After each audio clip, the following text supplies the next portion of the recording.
कि जीवन में कठिनाइयाँ सबके जीवन में आती हैं। कोई ऐसा व्यक्ति नहीं है जिसमें रूप अलग होते हैं, लेकिन आपको नदी बनकर उसके पास से आगे निकल जाना है। आप आगे मत बढ़ना मत छोड़ो। जीवन चलने का नाम है, ये बहुत पहले ही लोग कह गए हैं। तो ये जीवन चलते रहना चाहिए और वो मुसीबतें भले ही पहाड़ जैसी हो, लेकिन आपको नदी बनना है। रांची से मेरा मतलब दिल का नाता, मेरा जन्म भी रांची में ही हुआ और मेरा ननिहाल है यहाँ रांची में।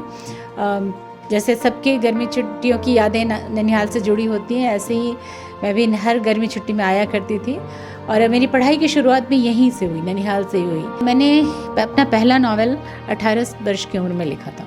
तो सब कविताओं से शुरुआत करते हैं। तो कभी मन नहीं हुआ कि फिल्मों के लिए लिखें? मैं मुंबई में रहती हूँ, इसीलिए मन नहीं हुआ। क्योंकि नहीं, इसलिए क्योंकि मैं असलियत जानती हूँ। जिंदगी बहती नदी सी है और उसमें पहाड़ जैसी मुसीबतें आती हैं, उसे पार करना पड़ता है। ये दरअसल मैं नहीं कह रहा हूँ, ये कहना है रश्मि रवीजा का। और रश्मि रवीजा वो हैं जिनका ननिहाल इसी शहर रांची में था और बरसों से वो फिल्म नगरी मुंबई में है। और हम सब के लिए खुशी का लम्हा है कि वो हमारे बीच है इसी शहर में। अब फॉलोअप की आज बात कही उन्हीं के साथ होगी। तो साथियों जोहार, मैं हूँ शहरोज़ कमर और फॉलोअप की ओर से इस्तकबाल करते हैं रश्मि रवीजा जी का। रश्मि रवीजा जी, आपका बहुत बहुत इस्तकबाल है। बहुत शुक्रिया आपका कि ये मौका यहाँ बुलाने के लिए, और आपके सुनने वालों को भी मेरा हेलो, नमस्ते। तो मैं चाहूँगा कि लेखन की शुरुआत कैसी हुई आपकी और ये रांची से कनेक्शन क्या रहा, वो यादें नाना की और वो कुमार बाग की यादें वो यहाँ के लोग जानें।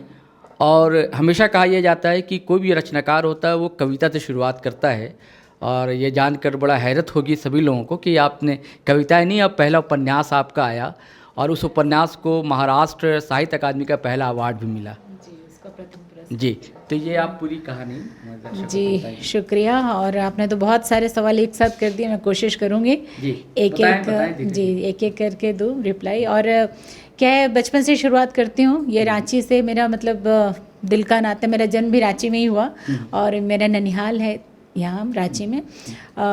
जैसे सबके गर्मी छुट्टियों की यादें ननिहाल से जुड़ी होती हैं, ऐसे ही मैं भी हर गर्मी छुट्टी में आया करती थी और मेरी पढ़ाई की शुरुआत भी यहीं से हुई, ननिहाल से ही हुई। मैं नाना के पास रहती। नाना का बड़ा सा, आजकल तो इसे फार्म हाउस कहते हैं, फार्म हाउस जब तो हमें तब पता नहीं था। बहुत बड़ा बगीचा था, आम लीची के पेड़, अमरूद के पेड़, सपाटू और बहुत सारे पेड़ थे वहाँ पर। तो सब सारे भाई बहन इकट्ठा होकर हमें रहते थे और हम घूमने आते थे और हमारी पिकनिक होती थी। इसके लिए तो मैंने बहुत ही लंबा लिखा है, एक वो छपा भी है। तो हमें जैसे हमारे पीछे टैगोर हिल था, आजकल लोग ट्रैकिंग कहते हैं, हम टैगोर हिल पर जाते थे। वहाँ पर हम लोग पिकनिक बनाते थे, गुफा में लकड़ियाँ इकट्ठी करके। मेरी माँ लोग, हम लोग छोटे थे, माँ लोग चाय बनाती थी।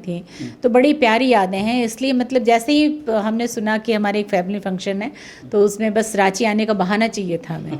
तो हम रांची आए और हमने शहरोज़ भाई को ही पता था।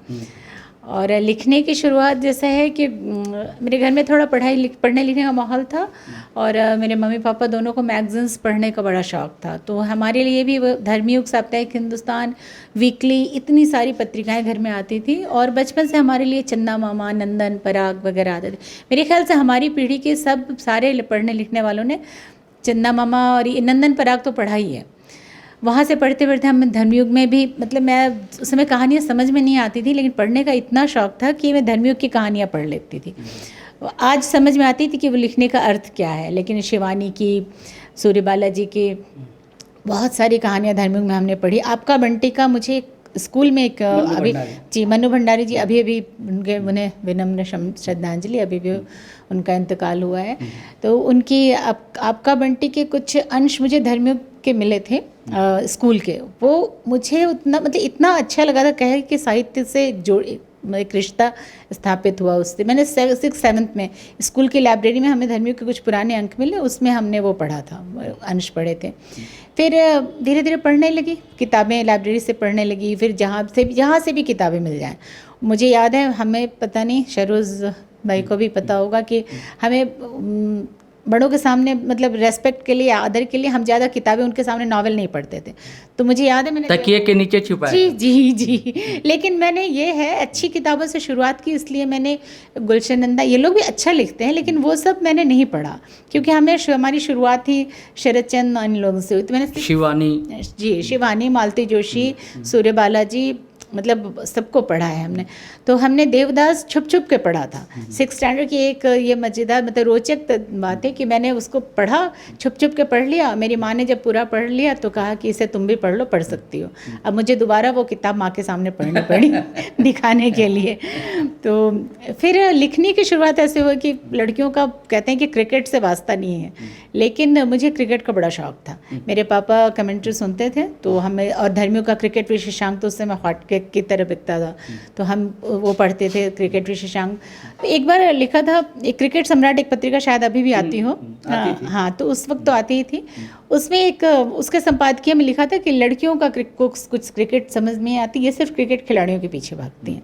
मुझे बहुत गुस्सा आया था कि ऐसे कोई कैसे लिख सकता है, कि मुझे तो क्रिकेट का शौक है, मुझे तो चलता फिरता स्कोर बोर्ड कहते थे लोग, मुझे इतना याद रहता था सबको। अब थोड़ा कम हो गया है क्योंकि मुझे IPL पसंद नहीं है, इसमें सब, लेकिन अभी भी हाँ, और वो सब मतलब वो भावना नहीं आती है। अलग अलग देश के खिलाड़ी रहते हैं तो किस टीम को सपोर्ट करें, आपका जो पसंदीदा खिलाड़ी वो अलग टीम में है दोनों पर, तो उसमें मैं IPL उतना नहीं देखती हूँ। लेकिन पहले मुझे जुनून था उसमें। जब ऐसे लिखा तो मुझे बहुत नाराज़गी हुई। फिर मैंने उसे एक कड़ा सा पत्र लिखा, बहुत ही स्ट्रांग वर्ड में, कि आपने ऐसे कैसे लिखा, ये याद तो नहीं है लेकिन वो आर्टिकल अभी तो नहीं है, बहुत दिन तक उसको मैंने संभाल के रखा था वो पन्ना। तो मेरी फ्रेंड्स ने कहा, तो बोले इतना तुमने सख्त लिखा है, ये नहीं छापेगा।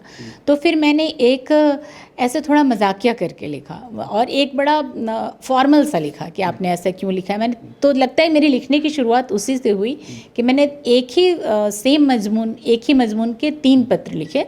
एक थोड़ा हास्य में लिखा, एक नॉर्मल फॉर्मल लिखा, और एक सख्त लिखा। और एक में मैंने, उसमें भी रांची है, मेरे घर का नाम रीना है, एक में मैंने एड्रेस दिया रांची का, एक मेरे पापा जहाँ काम करते थे वहाँ का दिया, समस्तीपुर का, एक मैंने अपने हॉस्टल का एड्रेस दिया। जब उसे के पास 3 पत्र सेम के पहुँचे तो वो भी शायद घबरा गया। उसने एक अलग, मतलब संपादक जो भी हो, उन्होंने एक अलग पन्ने पे वो तीनों पत्र प्रकाशित किए, और नीचे एक क्षमा याचना का लिखा कि मेरा ये मतलब नहीं था। तो वो मुझे बहुत अच्छा लगा कि मैं मैं लिखती हूँ, लिख सकती हूँ, छपता है, और इसने तीनों छाप दिए। इसके बाद उसने परिचर्चा आयोजित की कि क्या लड़कियों का क्रिकेट से वास्ता है, तो कितने लड़के लड़कियाँ जो भी परिचर्चा में भाग ली, तो उन्होंने मेरा लिखा हुआ उद्धृत किया कि एक मेरे रश्मि रविजा नाम से, एक 2 मतलब रश्मि का शॉर्ट करके रेशू लिखा था, ये सब था। फिर उसके बाद वही धर्मियों में जो लिखने का एक शौक़ हो गया कि मैं लिख सकती हूँ, मुझे आत्मविश्वास आया कि मैं लिख सकती हूँ, वो छप सकता है, लोग पढ़ेंगे, लोग पढ़ते हैं, उसको याद भी रखते हैं, कोट भी करते हैं। फिर धर्मयुग में युवा जगत, इतनी तो नहीं थी मैं कि कहानी मानी छपे, लेकिन युवा जगत में मैं लिखती थी। वो कभी कभी वो टॉपिक देते थे तो उस टॉपिक पे लिखती थी, कभी ऐसे भी जो सामाजिक कुछ हो तो उस पर, धर्मयुग, साप्ताहिक हिंदुस्तान में, मनोरमा में, उन दिनों जो पत्रिकाएँ आती थी मैं उनमें काफ़ी लिखती थी। और मैंने अपना पहला नावल 18 वर्ष की उम्र में लिखा था। तो सब कविताओं से शुरुआत करते हैं, लिखते हैं 4 लाइन या 6 लाइन। ये कांच के शामियाने तब लिखे थे आप? नहीं, कांच के शामियाने नहीं, वो दूसरे उपन्यास थे, वो भी आने वाला है, वो उपन्यास प्रकाशित होने वाला है। उसको मैंने रीराइट किया, क्योंकि जाहिर है 18 साल की उम्र में लिखा तो आपने बहुत सारी चीज़ें बदल गई, आप में थोड़ी मैच्योरिटी भी आ गई। लेकिन ये मैं पढ़ रही थी, मैंने राजनीति विज्ञान पढ़ा था, पढ़ाई हिंदी से नहीं, हिंदी सिर्फ मेरा पढ़ के जाना है। ये बड़ा अजूबा लगता है कि पॉल साइंस, राजनीतिक विज्ञान में मास्टर डिग्री आपकी, और क्रिकेट से लगाओ, और उसके बाद फिर प्रेम कहानियाँ, है ना? तो ये ऐसा कैसे संभव हुआ? सिर्फ प्रेम कहानी नहीं, मेरे ख्याल से समाज की कहानियाँ हैं। समाज में जो आसपास आप देखते हैं, प्रेम कहानियाँ भी उसमें हैं, बहुत कुछ है, जो विसंगतियाँ हैं समाज की, उस पर हैं कहानियाँ। फिर मैं मुंबई चली गई, और मुंबई जाकर क्या हुआ कि मैं काफ़ी हिंदी साहित्य से दूर हो गई।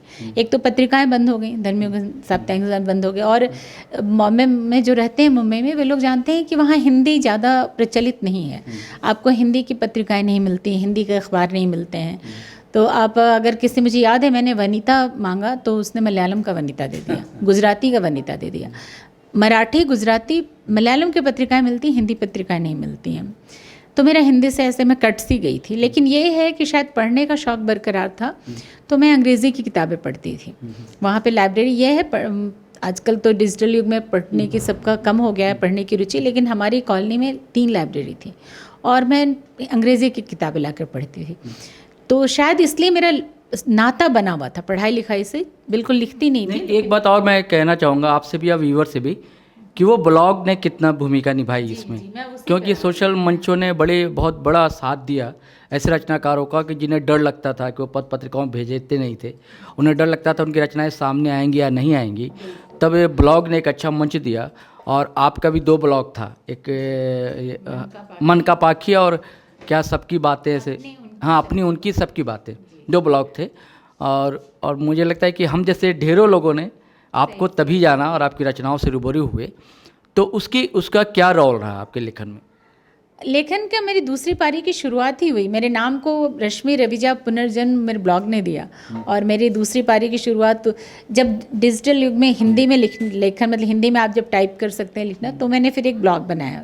एक अजय ब्रह्मात्मा जी की प्रेरणा से मैंने ब्लॉग बनाया और उन्होंने कहा कि तुम अच्छा लिखती हो, लिखा करो, अपनी कहानियाँ, पुरानी कहानियाँ कम से कम डाल सकती हो। लेकिन ऐसा हुआ कि मैं इतना लिखने लगी कि मुझे 2 ब्लॉग बनाने पड़े। एक पर मैं कहानियाँ लिखती थी और एक पे मैं जो भी समाज में घट रहा है उनके ऊपर, मन के पाखी उसमें कहानी जी, मन का पाखी पे कहानी होती थी। और अपनी उनकी सबकी बातों में सचमुच कभी संस्मरण, कभी कोई फिल्म समीक्षा और या जो भी मन में हो, आसपास घट रहा हो, उन पे लिखती थी। जैसे दिवाली के समय मैंने शिवकाशी के मजदूरों पे बहुत लिखा था, वो कई अखबारों ने लेकर छापा काफ़ी। फिर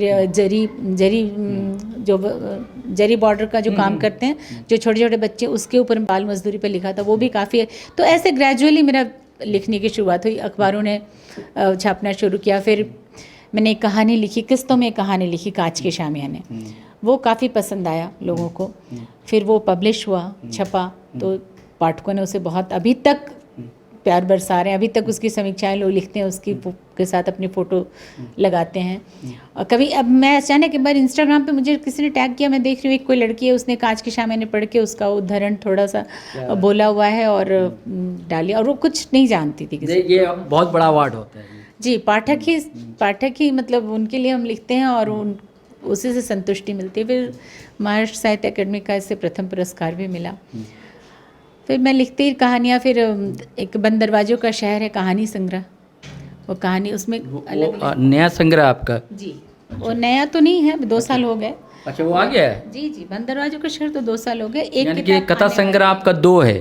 वो उपन्यास है, कांच की शामियाने। नहीं, वो तो उपन्यास है, बंद दरवाजों का शहर। हाँ, वो कथा। और दूसरा नहीं, अभी आने वाला है। अच्छा, आने वाला। हाँ, अभी आने वाला है, तो वो अभी एक दूसरा उपन्यास आने वाला है और लिखना जारी है।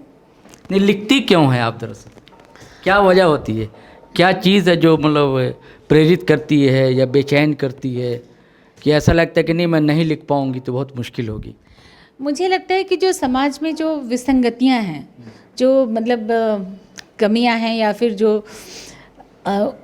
असमानताएं हैं, तो वो देखकर जैसे मन उद्वेलित होता है कि ये असमानताएं क्यों हैं, ये कोई अगर इतना गरीब है तो क्यों है। तो इससे हमारे मन में उद्वेलन होता है और हमें लिखने, कैसे अपने आप को प्रकट करें, कैसे अपने विचार बताएं और अच्छे से मतलब ब्रॉड वे में बताएं। तो इसके लिए हम लिखते हैं। एक लगता है अंदर से एक छटपटाहट होती है। और एक चीज़ मैं और देखती हूँ कि मैं जो लिखने से सबसे ज़्यादा खुशी मिलती है, मुझे लिखने से सबसे ज़्यादा खुशी मिलती है। मतलब स्वांतः सुखाए वाली बात है। जी, मतलब स्वांतः सुखाए हो या फिर मैं लिखती हूँ, लोग पढ़ते तो बाद में हैं, लेकिन लिखने से एक सेटिस्फैक्शन, ये चीज़ मैंने अपने आप को भी गौर किया है कि मैं जब कुछ लिख लेती हूँ और कुछ वो डाल देती हूँ, ब्लॉग पर डाला है कहीं, तो बहुत ही आत्मसंतोष मिलता है।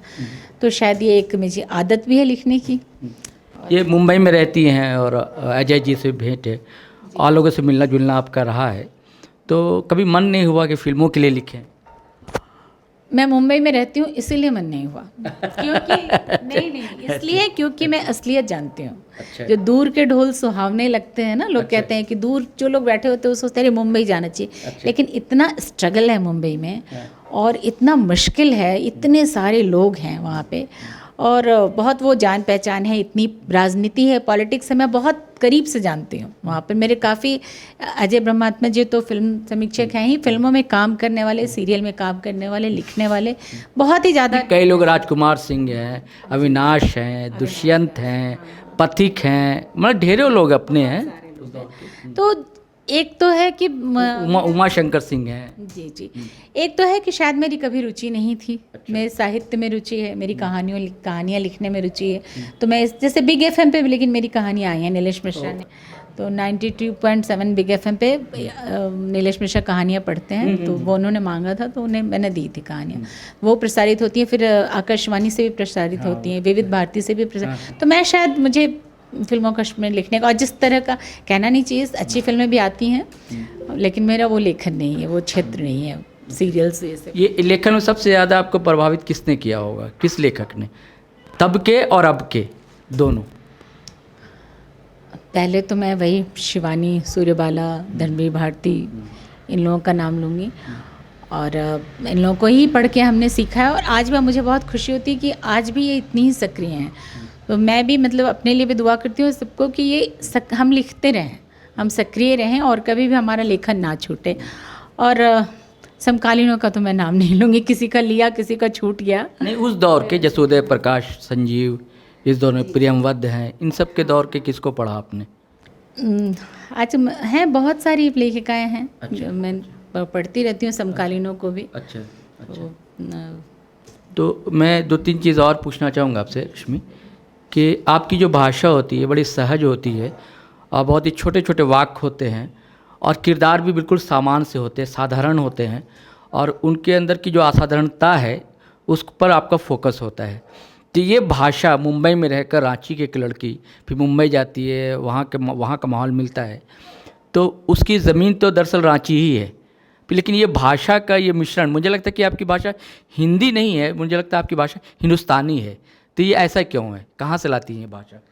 नहीं, भाषा तो मैं हिंदी ही कहूँगी। और जैसे हिंदी को भी मुझे लगता है कि अपना आंचल फैला के और समेट लेना चाहिए, दूसरी भाषाओं के शब्दों को का भी शामिल होना चाहिए, और मैं ये शामिल करती हूँ। मैं कोशिश नहीं करती हूँ कभी भी, कभी भी मैं कोशिश नहीं करती हूँ कि हिंदी ही लिखूँ। जो बोला जाता है, भवानी प्रसाद मिश्र की एक है कि जैसा बोलता है वैसा तू लिख। इसके बाद सबसे बड़ा दिख जी। तो मुझे वो बड़ा दिख की बात नहीं है, लेकिन मुझे जैसा तू बोलता है वैसा तू लिख। अब इसे सही अच्छा माना जाए बुरा पता नहीं, लेकिन मैं बोलती। फिर मुझे एक किसी का और भी था कि सीधी रेखा खींचनी सबसे कठिन है, तो सरल लिखना शायद ज़्यादा कठिन है। कठिन लिखना आसान है, लेकिन सरल लिखना कठिन, ये मैं नहीं जानती। ये सहज रूप से आता है। और मैं रियली कोशिश करती हूँ कि हम लोग जैसा बोलते हैं ये कभी नकलीपन ना, मैं यथार्थ पर आधारित कहानियाँ मुझे पसंद है, और मैं कोशिश भी करती हूँ कहीं भी मुझे बनावटीपन, नकलीपन नहीं पसंद है। तो इसीलिए शायद मैं लिखती भी नहीं हूँ कि अगर मैं ता पाएँ ऐसा लिखूँ तो वो नहीं होगा। तो इसलिए, और आजकल जिस तरह की बातचीत युवा करते हैं, हाँ, गालियों का प्रयोग मैं नहीं करती नहीं हूँ। गालियों को भी लोग कहते हैं सहज है, शायद हमारा ऐसा सुसंस्कृत परिवार रहा है और समाज में मैं वैसा ही देखना चाहती हूँ। कई लोगों ने कहा कि गालियों की आप लिख सकती थी, कांच के सामने वैसी सिचुएशंस थी जहाँ पर आप लिख सकती थी, लेकिन हमने नहीं लिखा, और बिना उसके भी लोग समझ ही जाते हैं। हमारे उस गाली हैं ऑप्शंस, हमारे पास दूसरे शब्द हैं, तो हम क्यों प्रयोग करें? कड़े शब्द में आप दूसरे शब्द भी प्रयोग कर सकते हैं। तो मैं गालियाँ वाले नहीं लिखती, लेकिन हाँ, सहजता में। अच्छा, आपको नॉवेल पर पहला अवार्ड मिला महाराष्ट्र साहित्य अकादमी का, तो ऐसे जितने अवार्ड मिलते हैं वो कितने कारगर रहते हैं किसी लेखक के लिए, किसी प्रतिभाशाली लेखक हो या कलाकार हो या सिंगर हो, तो उसको कितना प्रेरित कर पाते हैं, कितनी हौसला अफजाई कर पाते हैं? ये बिल्कुल प्रेरणा मिलती है उससे, और हम अपने आप गिल्ट अगर हम ना लिखें तो हमें अपराध बोध भी होता है कि भाई हमें अवार्ड मिला है, हमारी एक जिम्मेवारी। अवार्ड शायद एक साथ साथ एक जिम्मेवारी भी देता है। अच्छा। कि आपने इतना काम किया है, आपको अवार्ड मिला, तो आप अपना काम जारी रखें, बल्कि उससे और बेहतर करें, और आप करते रहें। तो मुझे तो अवार्ड की यही सार्थकता नज़र आती है कि आपके काम को वो सिर्फ एक पहचान ही नहीं देता, लेकिन आपके काम को प्रेरित भी करता है, आपके काम को आगे बढ़ाने के लिए। रश्मि की कहानियों में नारीवाद कितना है? नारीवाद शायद अनायास आता है, ये लोगों ने, मैं तो कहानियाँ लिख लेती हूँ, मुझे नहीं पता क्या है उसमें। जैसे आपने भी कहा कि साधारण में असाधारणता है, मुझे कई लोगों ने कहा कि जया में इतनी जीवटता है, लेकिन वो मैं सहजता से लिखती गई। शायद जो भी कहानी लिखने वाले वो जानते हैं कि कहानी आपको खुद ही, आपने लिखना शुरू किया तो उस पर आपका वश नहीं रहता, कहानी आपको उंगली पकड़ के खुद ही आगे लिए जाती है। आप आगे 10 पेज के बाद आप क्या लिखेंगे ये शायद पहले से आपको नहीं पता होता। जो सहज लेखन करते हैं, जो सोच समझ के लिखते हैं, उनकी बात मैं नहीं कर रही। तो इसीलिए मुझे सहजता से ही लिखती हूँ उसमें। और नारी विमर्श तो जाता ही है, क्योंकि मैं, हंसी भी आती है मुझे। मैंने 18 साल की उम्र में, मैंने एक डायलॉग है मेरी ये में कि पढ़ी लिखी लड़कियाँ थोड़ी फेमिनिस्ट हो ही जाती हैं। ये उस समय मैंने 18 ईयर्स की थी, तब मैंने ये लिखा था। तो जब रांची में ही पढ़ रही थी? नहीं, रांची में मेरी पढ़ाई की शुरुआत हुई है। जैसे अक्षर ज्ञान 2री 3री तक थी, उसके बाद मैं चली गई पिता जहाँ पोस्टिंग होती थी, पढ़ती थी। फिर मुझे स्कॉलरशिप मिला था। तो स्कॉलरशिप में एक शर्त थी कि इस स्कूल में पढ़ना है, तो मैं फिर हॉस्टल में चली गई। तो फिर मेरी सारी पढ़ाई लिखाई हॉस्टल में हुई है।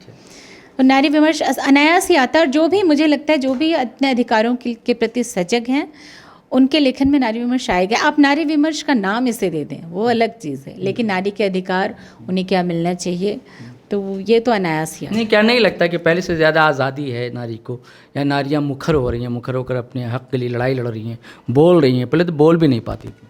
हाँ बिल्कुल, और ये हमारी शिक्षा ने दिया है हमें, और हमारी शिक्षा ने दिया, और हमें अपने माता पिता का भी थैंकफुल होना चाहिए कि उन्होंने हमें, सबको बोलना हमेशा से आता है, हमेशा से वे बोलना चाहती हैं, लेकिन उन्हें दबा दिया जाता था, उन्हें इतनी स्वतंत्रता नहीं मिलती थी कि वो अपने विचार खुल के रखें। तो अब उन पर उतना प्रतिबंध नहीं है, तो इसलिए वो अपने विचार रखते हैं, और विचार जब रखती हैं तो बहुत आगे भी बढ़ रही हैं, लोग उनके अनुसरण कर रहे हैं उनके विचारों का। एक और अंतिम सवाल है कि साहित्य में, लेखन में या किसी भी कला में विचार का दखल कितना है और कितना होना चाहिए या नहीं होना चाहिए?